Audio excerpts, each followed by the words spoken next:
Merci beaucoup, Monsieur le Président. Ce débat d'aujourd'hui vient confirmer que les résolutions adoptées par notre Assemblée lors des débats d'urgence du mois de janvier et d'avril doivent être mises en place sans retard.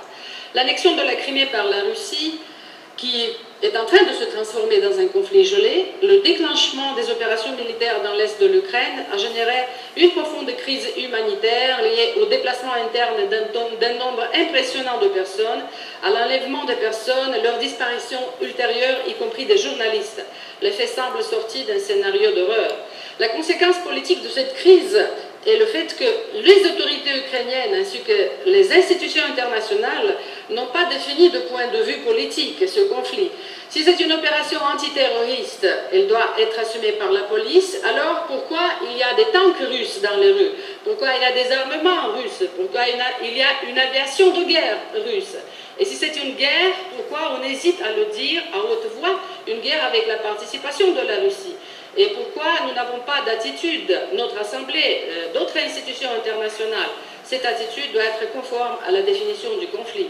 L'incertitude dans la définition de ce conflit mène à la confusion pour le bon fonctionnement des ONG dans le domaine des droits de l'homme. Ces ONG ont besoin d'aide concertée de la part du Conseil de l'Europe et de notre Assemblée. Les citoyens ukrainiens doivent savoir très précisément quels sont leurs droits et leurs libertés, où s'arrêtent leurs droits dans les conditions de la crise actuelle. Comment gérer leur impuissance devant l'acharnement des terroristes séparatistes qui, semble-t-il, ne veulent pas entendre raison. Les conséquences humanitaires sont désastreuses. Plusieurs collègues ont mentionné cela dans leur discours.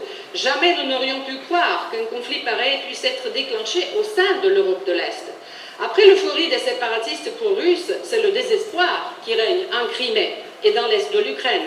Problèmes avec les denrées alimentaires, avec l'assistance médicale, avec la scolarisation, sans parler de la sécurité des citoyens de ces zones sécessionnistes.